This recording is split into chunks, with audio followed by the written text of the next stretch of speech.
Good day po mga subscribers. Ang gagawin ko po ngayon ay chocolate Pringles. Ang ingredient po natin ay flour, chocolate, powdered chocolate, cocoa, eggs, baking soda, salt, cinnamon powder, eggs, and sugar. Ang gagawin lang natin, sisip lang natin lahat ng dry ingredients and then i-mix. Bago natin ilagay ang wet ingredients, doon natin siya ilalagay sa mixer mamaya para mag-blend. Isisip ko siya muna ngayon. Ang proper measurement nito, saka ilalagay ko na lang sa description ng video. So, ayan, sisip natin siya. Pag nasip na, okay na yun.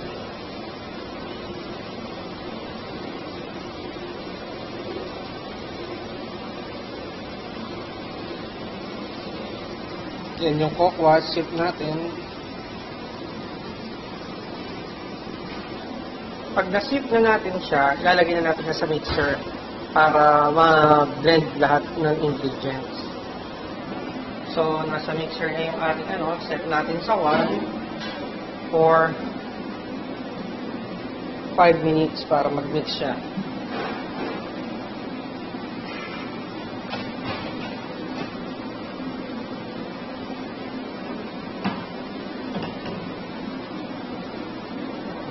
May safety features kasi itong ating mixer.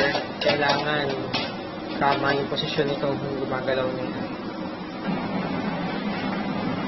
So, ayan. Nag-mix na siya for 5 minutes para mag-blend yung mga ingredients niya. Then, ilalagay natin yung mga wet ingredients.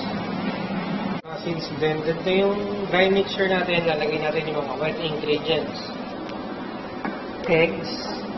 Ilalagay natin butter, ilagay natin.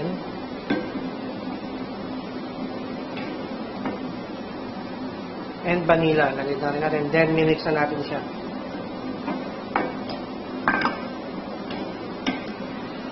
Mix lang ulit natin siya for 5 minutes.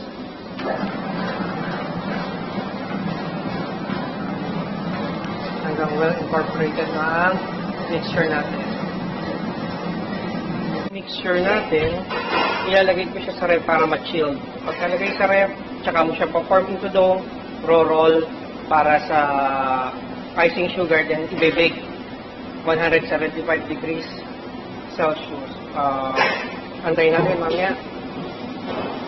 So mga kaibigan, ito na po yung chilled na dough ng Pringles. Ito yung powdered sugar.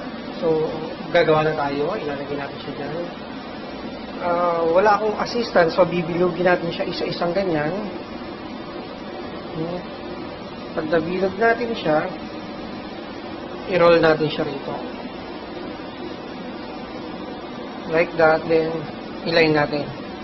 Ganyan lang po. So, ito na po yung first batch ng gagawin ko. Yung Pringles, papasok natin siya sa oven. I-oven natin siya for 10 to 15 minutes. Thank you. Mamaya ulit.